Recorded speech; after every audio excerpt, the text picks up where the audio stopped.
Eh bien, bienvenue à tout le monde. On est dimanche le 18 mai 2014. Dans ce premier podcast, on rentre tout de suite dans le vif du sujet. Les gars, je vais vous lancer sur un sujet bien de chez nous. Comme vous le savez, la semaine passée, les Sud-Africains ont voté. Quel était l'autre parti qui se présentait contre nous? Mais justement, ça fait partie de la solution, ça fait partie de la question justement, puisque même si j'avais voulu voter, c'est la première élection en Afrique du Sud pour laquelle la génération qu'on appelle les born free, donc ceux qui sont nés libres, qui n'ont pas connu l'apartheid, ont eu le droit de voter. Ce qui s'est passé ici, c'est que l'ANC a gagné, mais ce n'était pas le raz-de-marée, c'est pas le landslide qu'on a eu avant. Il n'y avait pas une bipolarité du genre le parti des Noirs contre le parti des Blancs. Vu qu'actuellement, tout le monde a des Blancs, tout le monde a des Noirs. Non, je pense qu'ils rentrent dans un schéma africain qui est, on vote pour le parti qui est en place. Moi, Monsieur X, quand je vais voter pour une solution que je connais que pour des gens que je ne connais pas. Mais justement, c'est pour ça que j'insiste sur les born free qui, eux, n'ont pas la référence ANC. Oui. Les autres ont une référence ANC, ils ont des marques sur le corps de la référence ANC. Oui, mais les born free, ils ont rien. C'est des gars qui ont grandi dans ce qu'ils appellent, entre guillemets, toutes choses étant relatives, dans l'opulence sud-africaine. Oui, mais ils ont grandi avec l'ANC. Il faut arriver à intéresser tous ces gamins qui n'ont pas connu l'apartheid et à la limite qui doivent avoir une certaine formation politique ou une certaine compréhension des choses de manière assez... Je tiens à dire que je ne suis pas d'accord. Parce que je pense que l'erreur de base qu'on fait, c'est de croire que l'Afrique du Sud serait une exception africaine, ce qui n'est pas le cas. Au niveau de la gestion de la politique, parce que c'est quand même important ce truc-là, même si on en dit beaucoup de mal en général, c'est très important. Il n'y a pas de gens qui s'investissent pour que il devrait y avoir un pouvoir syndical à cause de ces histoires de mines, etc. Mais la formation générale pour les jeunes, ces born free, pour qu'ils aient un peu une conscience politique, je pense que c'est zéro. Et je vais vous montrer un petit truc, une petite vidéo, et je vais vous demander de réagir. C'est la pub de Live Lens, vous l'avez reconnu. Est-ce que vous avez reconnu le gars là? C'est le faux traducteur, des cérémonies de j'allais dire d'investiture, du décès de Mandela. De la sortie de Mandela. Et le gars donc, il est là, il a été récupéré dans une pub qui est devenue virale évidemment. Personnellement, moi je vais vous dire, il y a une chose sur laquelle je trouve formidable. C'est qu'il est encore en vie. C'est extraordinaire. Moi, la seule remarque que je dirais, c'est qu'il est très mal utilisé dans la pub. Oui, mais ça c'est un problème de qualité. Ça c'est un problème de qualité de production. Mais l'intention est là. Le problème de ce genre de pub et de ce genre de récupération, c'est qu'on en oublie très rapidement le produit. Exactement. Et qu'on garde simplement l'impression du gars qui a réussi à faire son buzz. On prend le type qui a ridiculisé le pays devant le monde entier. Attends, le droit à la déconne existe. Je suis d'accord, je suis contre rien du tout, attention.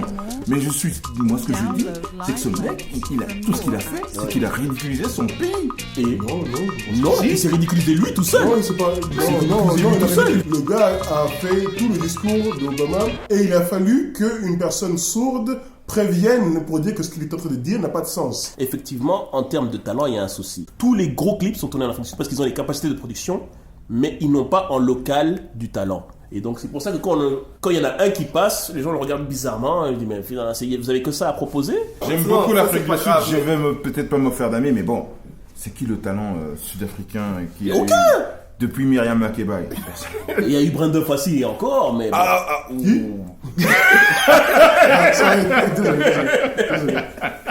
Non mais Mkomboti. Non, ça c'est pas Brenda Fassie. Ah non? Non, ça c'est Chaka Chaka. C'est Chaka Chaka.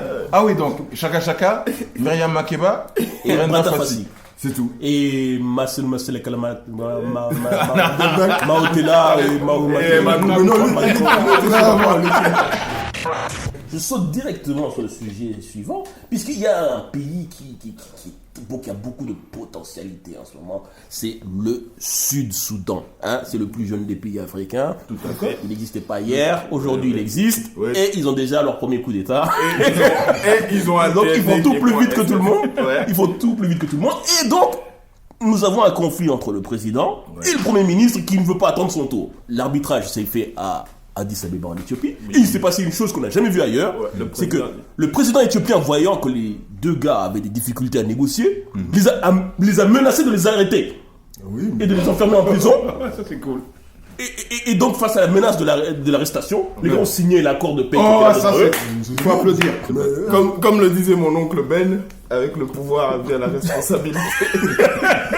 mais une chose très importante, c'est vrai que Mais il semble justement que ces mecs-là n'avaient que la responsabilité. Non, avec le pouvoir de la responsabilité. non, les gens sont arrivés, c'est ça, les gens sont arrivés au pouvoir, déjà au Sud-Soudan, et curieusement, apparemment, au gouvernement, quand tu es au gouvernement, quelqu'un peut te contredire. C'est vrai que ça fait 10 années qu'on t'a jamais contredit. Mais c'est ça qui est terrible. Ah, c'est un choc. Le Sud-Soudan, là. Un pays a besoin d'un dirigeant. Or, le dirigeant africain, c'est un dirigeant, c'est un papa, c'est un chef de famille. Et on ne contredit pas le chef Et de on ne famille. contredit pas. En tout cas, pas en public. Non. On doit faire discrètement sur le généralement, côté. et Discrètement, généralement, on ne change de politique que quand le chef de famille meurt. Ces deux concepts peuvent être rapprochés par le concept du coup d'État.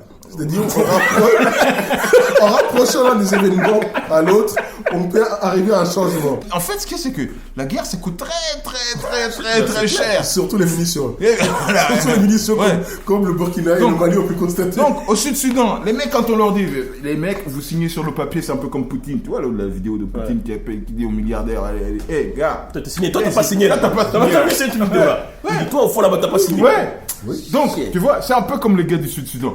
Le gars éthiopien, lui, il connaît, il sait comment ça marche. Lui. Une dernière nouvelle s'est arrivée aujourd'hui. Et cette nouvelle est celle du fameux axe ferroviaire de l'Afrique de l'Est, mesdames et messieurs, qui, pour 4 milliards de dollars, va être construit par nos amis chinois. Enfin, je dis nos amis, on est en Europe ici. Je crois que les Européens disent ces connards des Chinois qui nous ont piqué le marché est-africain. Les Chinois vont réaliser le rêve des Belges, parce que les Belges, à l'époque, quand il y a eu la fin de la Première Guerre mondiale, si je me souviens bien, eux voulaient récupérer le Tanganyika, partie de la Tanzanie, donc du continent, pour pouvoir réaliser le fameux chemin de fer depuis l'océan, c'est quoi, c'est Matadi l'Atlantique, jusqu'à l'autre côté. de Matadi jusqu'à l'autre côté, Atlantique vers. jusque donc pour Indien. Dar es Salaam. Mais Mais non, mais je pense qu'il y a eu les deux projets. Il y a eu le projet aussi, les Français voulaient faire la même chose et les Anglais voulaient faire quitter depuis l'Égypte jusqu'à l'Afrique du Sud. Mais bon, quel que soit le projet, moi je suis tout à fait à 100% pour un chemin de fer en Afrique. Comme disait mon oncle toujours, c'est un problème de la poule et de l'œuf. Soit tu construis ton chemin de fer, et alors de fait que le chemin de fer est là, eh ben, devrais pacifier les zones. tu pacifies les zones, ou alors tu attends que la zone soit pacifiée. Mais si tu dois attendre que la zone soit pacifiée, tu es encore là en 2100. C'est Donc depuis, il faut savoir. Ça fait 50 ans, ces pays-là ont tous 50 ans depuis leur indépendance. Donc ça fait 50 ans qu'on attend la pacification de cette zone. Eh ben donc on n'a plus le temps d'attendre, on construit, et en construisant, on pacifiera. Point barre, c'est tout. d'où ma remarque avec la comparaison justement un chemin de fer construit par des Chinois. Je vois que ceux qui se souviennent de l'histoire des États-Unis aussi que les Chinois construisaient la voie et on a pacifié autour de la voie. Les Indiens sont là pour nous rappeler C'est pas, comment on a c'est pas pacifié. faux ce qu'il dit là. C'est pas faux. Mais un chemin de fer Là, les construit mecs, attends, ça c'est pas bon du tout. Hein. Non, mais c'est pas faux ce qu'il a. Oui, mais c'est pas bon. Correct. C'est pas bon du tout. c'est pas la force des Chinois. Les Chinois ont très bien fait le chemin de fer. Je vais vous montrer une petite photo qui a fait sensation dans les journaux espagnols. Voici Boris Tchankon, 11 ans. Pourquoi vous rigolez? Voici Boris Tchankon qui joue avec les autres enfants de 11 ans. Il a 11 ans, lui. Boris Tchankon, Il est 11 ans. plus vieux que moi. Je crois que j'ai une autre La version. fédération ne de croit Boris. pas que Boris a 11 ans. Ben, écoutez. Non, mais ce n'est Voilà. Une photo un peu plus de résolution, où on voit bien son visage, on voit que c'est un gamin quand même. Non. Mais 11 ans. Non. Boris Tchankon. Alors directement, ça a fait écho évidemment à la fameuse affaire de l'autre Camerounais, Jean-Marie Minala, qui était minime. Comment il avait 17 ans lui. Oui, je ne sais pas. c'est l'âge de Il a minime. 17 ans, lui. C'est l'âge de minime. Hein. Et ça, c'était en Italie. On dit jamais 2 sans 3, on attendra un troisième. Mais je pense qu'il s'appelle Samuel Eto'o, qui à l'âge de 50 ans vient de signer Ça, ce sont des... pour un an chez Chelsea. Non, ce sont des bêtises. Bon, Les clubs, aussi bien chez eux qu'en Europe, ça les arrange bien d'avoir un joueur comme ça. Ils savent que s'il avait fait passer par au-dessus, on vérifie tous les papiers. C'est ce que je pense. On vérifie tous les papiers. C'est ce que je pense aussi. Donc, il dit, c'est pas l'administration qui vérifie, c'est les adversaires. Les adversaires disent, je suis prêt à gagner. Si je sais que je peux prouver sur le tapis vert que vous avez un gars qui est mauvais, vous perdez. Et je peux le faire durant toute la saison. Vous pouvez me battre. Mais je te prouve avant la fin de la saison que vous m'avez battu il y a 2 mois ou 6 mois avec un gars qui n'était pas là, j'ai gagné. Eux, ils te disent, s'ils passent chez les minimes, ça peut être validé et personne peut remonter dans le club en un mois. Tu dis, le gars fait 5 équipes du club et soudainement il joue chez le premier. Ah, voilà. Moi, c'est ce que je pense aussi. Je pense que c'est une astuce. C'est le club qui a contourner l'administration. Voilà. Mais le résultat, c'est ridicule. C'est ridicule parce qu'aujourd'hui, on est en 2014 et qu'il y a des caméras partout. Mais je pense que ça a dû exister avant aussi. C'est juste. Ce genre d'article sort. Et bon, ça passe dans la presse en sensation, même pas dans la presse sérieuse, parce que c'est cadenassé, vu que je pense que les clubs sont dans le coup. Mais en même temps, il y a cette fameuse solidarité africaine bizarre dont on a parlé, qui fait que ce gars-là a des frères, des sœurs, des parents. Tu vois ce que je veux dire? Donc, quelque part, il y a des gens qui le connaissent. Il n'y a pas d'anonyme en Afrique. Il y a des gens qui connaissent ce gars-là et qui savent déjà quel est son vrai âge ou son vrai nom ou son vrai... Voilà. Et personne ne l'a vendu. Donc, je pense que... Quand ils partent de là-bas, les gars, ils savent déjà où ils vont. C'est ça que je veux dire par là. Donc, je pense qu'il y a beaucoup de gens qui sont au courant, y compris chez nous au bled. Et tout le monde dit, ok, on va fermer les yeux pour que le gars passe. Et personne ne va le vendre. En disant, moi je le connais, on était ensemble à l'UNIF. Il y a trop de fric dans le football. Moi, ce qui m'étonne. Dans le golf, c'est pas possible. Dans le golf, ça, c'est pas possible. On va passer à notre sujet européen. C'est la séquence. Je vous montre une bande-annonce et vous essayez de me raconter le film. Sans le regarder. Justement, non, vous l'avez pas vu, vous l'avez forcément pas vu. Ah oui, on refait le film. Vous regardez la bande-annonce et vous allez déduire ce qui se passe dans ce film. D'accord. Attendez, vous avez quand même un peu d'informations contextuelles. Non, on n'a pas besoin d'informations. On n'a pas besoin d'informations. Vas-y. Alors, les jeunes filles ont repéré directement un nouveau salon de coiffure. Attends, laisse terminer. Au niveau de la Défense à Paris.